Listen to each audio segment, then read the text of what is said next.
뉴욕 증시 3대 지수부터 먼저 보시겠습니다. 3대 지수 보시는 것처럼 혼조세로 마감했습니다. 다우존스 30은 0.35% 오르면서 38,467.31로 장을 마감했죠. 4거래일 연속이자 올해 들어서 7번째 사상 최고치를 갈아치웠지만요. S&P 500과 나스닥은 보시는 것처럼 조금씩 밀렸습니다. S&P 500은 0.06% 떨어졌습니다. 사실 많이 떨어지진 않았는데요. 4,924.97로 살짝 빠지면서 장을 마감했고요. 나스닥이 조금 더 많이 빠졌습니다. 0.76% 떨어지면서 15,509.90로 장을 마쳤습니다.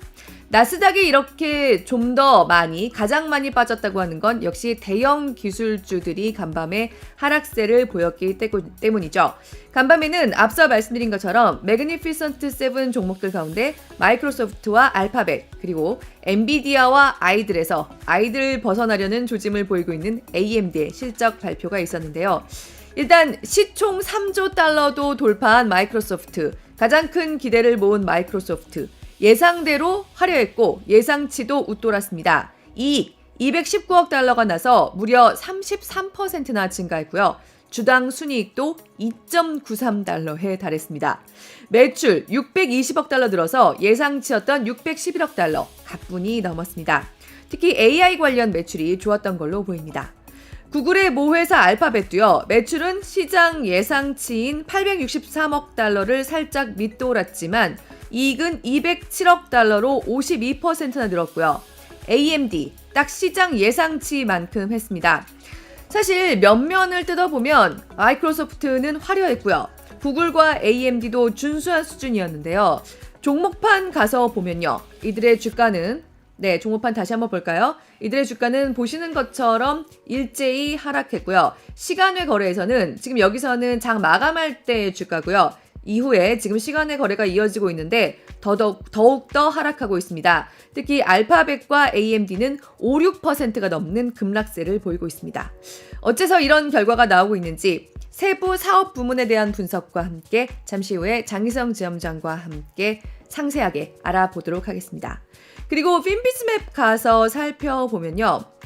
일단 유독 빨갛게 많이 빠진 빅테크, 애플이 눈에 확 띕니다. 애플은요. 중국 시장에서 지금 폴더블 폰의 인기가 오르고 또 화웨이가 부활하고 있다는 소식 들어오고 있죠. 그러면서 올해 애플의 아이폰 출하량이 큰 타격을 입을 수도 있다는 관측이 제기된 영향을 받은 걸로 보입니다. 애플 전문 애널리스트로 유명한 타이완의 거밍치 분석가가요. 자신의 블로그에 최신 공급망 조사에 따르면 애플이 올해 주요 반도체 부품의 출하량을 약 2억대로 줄였다고 밝혔습니다. 이게 지난해보다 무려 15%가량이나 떨어진 수치입니다. 거밍치 애널리스트는 애플의 중국 내 주간 출하량이 최근 몇 주간에 1년 전보다 30에서 40%까지 감소했다고 하면서요. 이런 하락세가 이어질 걸로 보인다고 전망했습니다. 2024년에 주요 글로벌 휴대전화 브랜드 중에서 가장 큰 폭의 하락세를 보일 수도 있다고 내다보기도 했습니다. 지금 매그니피선트 7 중에서 애플 올해 들어서 유독 가장 많이 흔들리는 모습을 보이고 있습니다. 그리고 테슬라 지금 장외에서도 또 급락 중인데요. 테슬라 이사회가 일론 머스크에게 지급한 74조 원에 달하는 임금 패키지를 미국 법원이 무효화시켰다는 소식이 들어오면서 장외 거래에 영향을 미치고 있는 걸로 보입니다. 미국 델라웨어의 형평법 법원이 이런 판결을 내리면서 이사회의 보상 계획이 공정하지 못했다고 이유를 밝힌 겁니다. 어떤 소송이 진행되고 있었냐면요.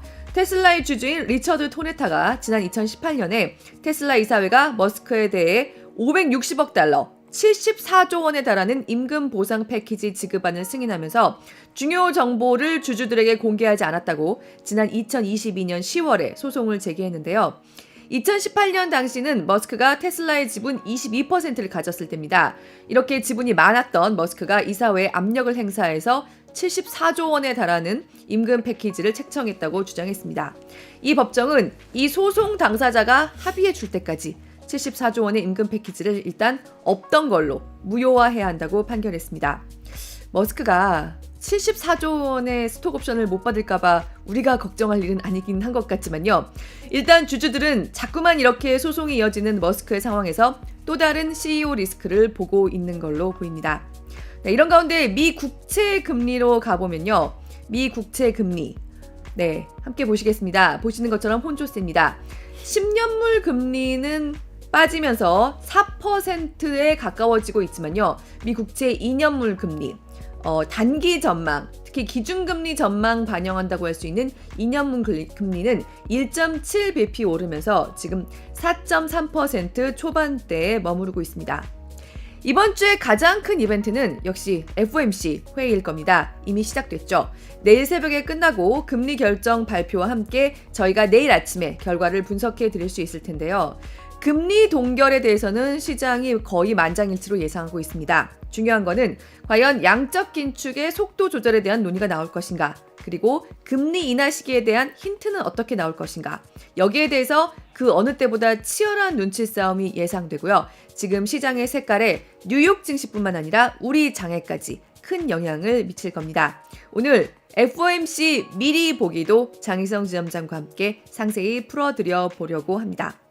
이런 가운데 유가 함께 가서 보시겠습니다. 간밤에 유가 보면요. 네, 보시는 것처럼 일제히 상승세를 보였습니다. 브렌트유 80달러 넘어서 이제 움직이고 있죠. 0.57% 오르면서 82.87달러로 장을 마쳤고요. 서부 텍사스산 중진료도 1.35% 오르면서 77.82달러로 장을 마감했습니다.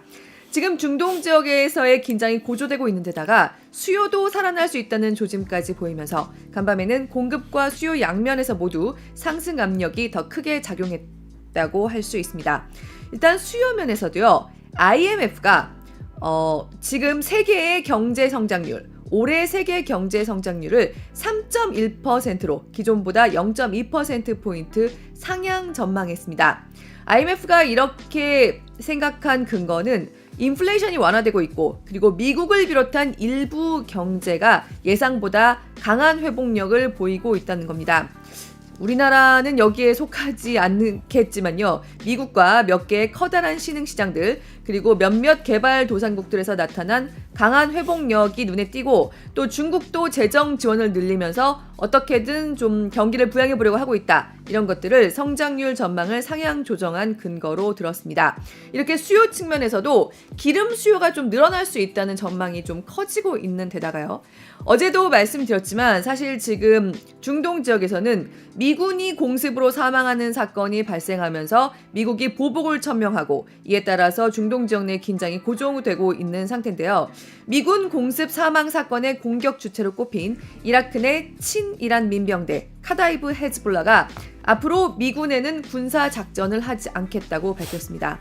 이란에게 언제 그런 거 시켰냐고 혼이 난 건지 아니면 이란과 짜고 친 건지는 알 수 없지만요. 일단 미국 군 기지를 동시다발 규모로 공격해놓고 이제 외교적으로 풀자 하는 모양새를 보이고 있습니다. 미국도 고뇌가 깊지만요. 보복에 대한 천명은 거두지 않고 있습니다.